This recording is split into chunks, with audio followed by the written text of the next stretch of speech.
Olá, caro aluno de GTS, tudo bem com você? Eu sou o professor William Aires e eu serei o seu professor na disciplina de captação de recursos aplicados ao terceiro setor. Tudo bem com você? Então, o motivo deste vídeo é uma explicação rápida de como deve ser desenvolvida a atividade mapa dessa disciplina. Então, vamos lá?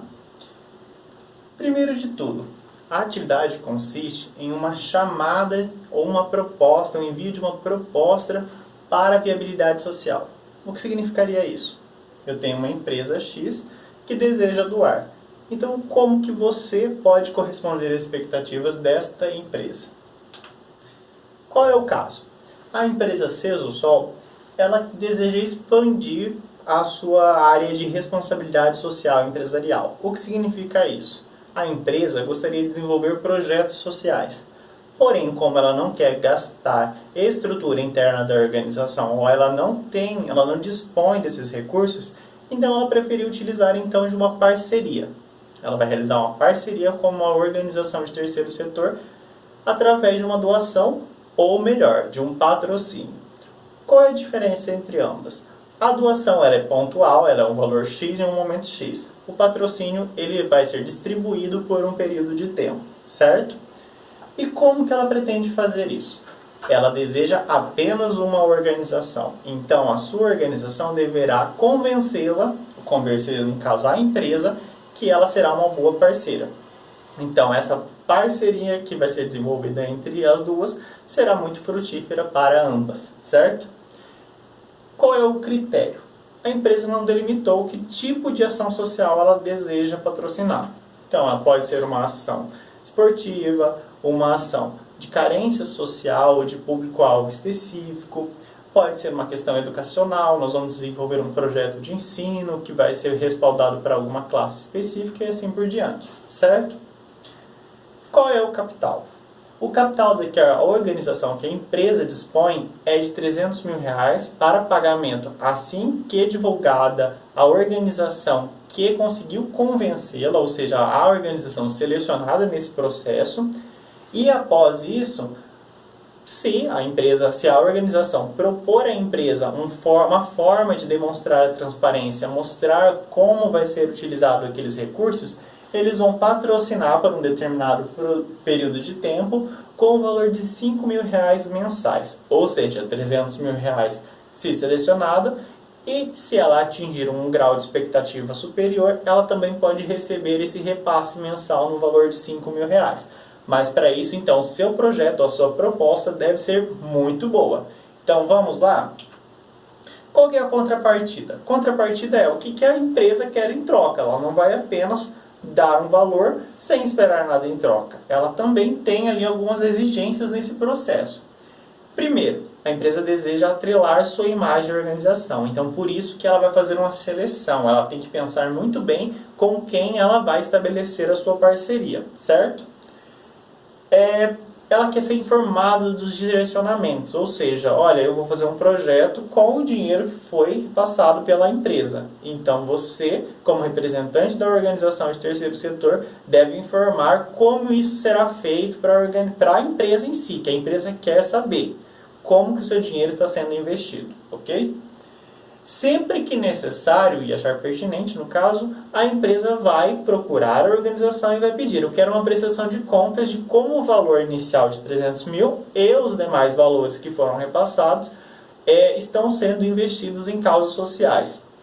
Como que você, como gestor de uma organização do terceiro setor, pode proporcionar esses dados aqui, então, para essa empresa? A empresa não delimitou um período de tempo nem nada. A empresa só disse que quando ela achar pertinente, ela vai pedir a prestação de contas. Então é sempre interessante que a organização tenha isso em mente e tenha sempre os dados ali ao pronto atendimento. Ou seja, foi acionado, está aqui os dados. Sem demonstrar nenhum tipo de resistência, porque já era um critério do formulário. Tá bom? Ok, professor, mas como que eu vou realizar então a atividade mapa? Eu tenho aqui 4 passos que vocês devem realizar para fazer uma boa atividade mapa. O primeiro passo é utilizar o formulário padrão. No formulário padrão tem um esqueletinho lá também, o mesmo modelo que está aqui no meu slide, para que vocês consigam desenvolver isso pontualmente. Será em formato escrito, vocês vão sentar, pegar cada um dos pontos do seu mapa e desenvolver de acordo com aquilo que foi acessado na disciplina, tanto no livro didático de vocês, quanto nas aulas conceituais. E as aulas ao vivo, professor? Também, as aulas ao vivo são de extrema importância. Se você estiver comigo no decorrer das aulas ao vivo, com certeza você terá alguns insights e algumas contribuições que poderão ser utilizadas no desenvolvimento da sua atividade mapa, que ela está bem simples e eu creio que ela não foge muito da realidade de um bom gestor da área, certo? Qual que é o passo 2? O passo 2 é você apresentar a organização. Professor, eu ainda não trabalho em uma organização do terceiro setor, então você pode criar uma organização fictícia. Você vai realmente criar essa ideia, você vai desenvolver, olha, minha organização vai trabalhar com tal área, então você vai estipular ali algo simbólico, algo fictício para preenchimento desse dado. Se você já trabalhar em uma organização, como eu sei que é o caso da maioria de vocês, vocês vão apresentar a sua própria organização, falando um pouquinho sobre ela para mim, que eu vou adorar muito bem conhecê-la, certo? Se a sua organização for verídica, ela realmente existir, manda para mim alguma página, algum site, uma rede social, um linkzinho, para que eu conheça também sua organização. Isso não é um critério avaliativo, mas eu vou ter um extremo prazer de poder acessar e visualizar os trabalhos que os meus alunos estão desenvolvendo no campo profissional, tá bom? O que você precisa apresentar aqui para mim na questão do tópico 2, ou seja, na apresentação da organização? O tempo de atividade. Sua organização ela tem apenas 1 ano, ela tem 10 anos de atividade, ela já é uma organização bem antiga. Quanto tempo ela está proporcionando esses serviços à questão social? Qual que é o público que é atendido por essa organização? Minha organização trabalha com idosos, porém a minha trabalha com público jovem. Tirar os jovens da situação de rua ou tirar o jovem de susceptibilidade à marginalidade. É com isso que a minha organização trabalha. A minha organização, por hora, trabalha com pessoas que são portadoras de necessidades especiais. Olha, então são várias as classes e os tipos de organização, como nós mesmos sabemos. Porém, eu quero saber aqui, qual que é o tipo de público que vocês atendem? A minha organização é fictícia, então você pode muito bem me dizer que tipo de público você deseja atender em um futuro próximo. Qual que é a quantidade de pessoas? Sim, unidades. Você vai poder colocar ali, estima-se entre 1.000 e 1.200 pessoas por mês, ou chega a 10.000 pessoas por ano. Essa estimativa você vai poder me contar, tá bom? E aí eu quero 3 pontos centrais que vocês têm que ter a pronta disposição. A missão. Qual é a missão? Aquela frase de impacto que a sua organização é fundamentada. Qual é a visão da sua organização? Qual é o futuro que ela vislumbra quando ela atende esse público a qual ela presta os seus serviços? E quais são os seus valores? Os valores geralmente eles são mais do que 2 ou 3, eles são vários. Não tem problema, vocês podem colocar todos ali, que nós não temos uma limitação de quantidade. Então é interessante que vocês contemplem esses fatores aqui no tópico 2, tá bom? Tenho mais um adendo. Professor, eu gostaria de mostrar a minha organização. Você pode mandar isso em fotos, você pode gravar um breve vídeo. Ah, professor, eu quero colocar aqui os fatores que você colocou ali para fazer a atividade. Sim, você pode colocar no seu vídeo, colocar nas suas fotos e assim por diante. Porém, será avaliado aquilo que estiver por escrito, tá bom? Tudo que for visual vai ser um up na sua atividade. Ele não vale nota especificamente, tá bom? Ponto 3. Como irá utilizar o investimento? Sabe aqueles 300 mil de repasse inicial que a empresa ofereceu lá naquele edital ou naquela chamada de projeto? Então, quero saber como que você pretende utilizar este investimento, este recurso que você dispõe ou que você pode vir a dispor se acaso contemplado por essa empresa.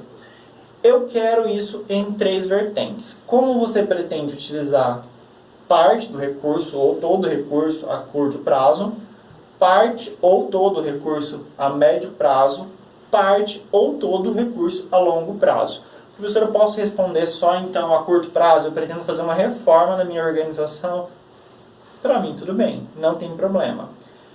Ah, professor, mas eu quero colocar aí 3 opções diferenciadas. Vou usar um pouquinho a curto prazo, um pouco a médio e um pouco a longo prazo. Perfeito, sem problema. Aí o critério é de vocês. Vocês têm ali uma quantidade de pautas a serem tratadas, a serem demonstradas. Como que eu vou fazer a análise disso tudo? Vocês têm que ser convincentes. Não adianta vocês darem respostas extremamente precisas, porém essas respostas não serem claras. Tentem convencer. Pensem que vocês estão no lugar então do seu investidor. Como que você vai atrair esse investidor para a sua causa, tá bom? Critério 3.2, que seria a segunda parte do critério referente ao investimento. Como que eu pretendo utilizar o repasse mensal caso a empresa deseje firmar parceria com a causa? Ok, a empresa repassou os 300 mil, porém ela se tornou uma patrocinadora e agora ela vai fazer um repasse de 5 mil reais por mês à minha organização. Como que esse valor vai contribuir para a sua causa? No que ele vai poder ser utilizado? Convença ao seu parceiro como esse valor vai contribuir no processo de manutenção dos serviços que a sua organização oferece. Ok? Tá, professor, mas eu pretendo só pagar minhas contas com esse valor. Será que isso vai ser atrativo à empresa? Tentem ser inovadores, tentem ser criativos, demonstrem outras questões, desenvolvam uma boa proposta, tá bom? Aí o quarto ponto seria referente a como que se estabelece o vínculo. Convença seu doador a se tornar parceiro. Como que a imagem da empresa ela será beneficiada com essa parceria? Olha, minha organização ela é conhecida, é uma organização que tem relevância social. E o que mais? Desenvolvam argumentos, convençam a empresa que pretende doar que ela tem que manter a sua imagem atrelada à sua, que isso será benéfico para os dois. Ok? Como essa relação poderá desenvolver bons frutos? Ao contrário da questão da imagem, que é vinculada à parceria, os frutos seriam os resultados. Fale como será desenvolvida a estratégia, como que possibilitará aquilo bons resultados futuros. Olha, eu poderia atender mais pessoas, nós poderemos desenvolver ações direcionadas a algo que nós não podíamos alcançar com os baixos valores de captação que nós tínhamos anteriormente. Então mostre como que essa parceria ela pode ser frutífera, ela pode alavancar para ambos os casos, a organização e a empresa que se tornou parceira dessa organização, tá bom? Como que você pretende realizar a prestação de contas? Lembra que eu falei que um dos critérios para firmar essa parceria é que a empresa, quando ela achasse pertinente, ela ia pedir à organização como que foi desenvolvida a atividade e em onde que foi investido os valores que aí foram repassados. Então, para isso, você tem que me dizer, olha, vai ser realizado relatórios, vai ser realizado balanço social, vai ser colocado na própria página da empresa. O que mais? Desenvolva e convença ao seu novo parceiro, porque eu tenho certeza que a sua resposta será boa o suficiente para convencer que esta empresa será o seu futuro parceiro e também sua fonte de recursos, porque a captação de recursos é isso, estabelecer parcerias, tá bom? Mas eu tenho alguns adendos para vocês. Primeiro, não é necessário fonte de outra pesquisa. Ah, professor, eu tenho um livro muito bom aqui que fala sobre captação de recursos e eu utilizei algumas ideias que vieram dele. Ok, referencia. Porém, não é necessário cópia. Você tirou ideias, então você pegou a ideia que estava ali, você fez a sua análise e como um bom futuro profissional você colocou aqui essa análise descritiva. Porém, você não fez uma cópia. Por quê? Imagina se você manda para um representante de uma empresa que deseja uma parceria um projeto com cópias de texto. Você acha que seu projeto vai ser aprovado? Essa é a mesma lógica que nós vamos utilizar na sua atividade. Então, tentem ao máximo utilizar as palavras de cada um, ou seja, de quem está desenvolvendo a atividade, para convencer o seu futuro parceiro, tá bom? Professor, mas então eu vou ter que tipo de fonte para poder desenvolver isso? Vocês têm as aulas conceituais da disciplina, vocês têm o livro didático que apresenta de forma clara todos os conteúdos necessários. E além disso, vocês podem estar comigo nas suas aulas ao vivo, desenvolvendo ainda um pouquinho mais. Vocês têm um prazo, do decorrer das aulas vocês ainda estão nesse prazo. Então estejam comigo que eu tenho certeza que os conteúdos que eu vou apresentar durante a aula, eles vão ajudar no desenvolvimento dessa atividade, tá bom? E se identificado alguma cópia, é descontado nota. Toda cópia, toda identificação de texto que não seja de autoria do aluno, será descontado nota proporcional àquele caso ali, tá bom? Então, invistam na criatividade, me convença. Pensem que eu sou a empresa que deseja investir em você. E para isso, bons estudos. Tá bom, pessoal?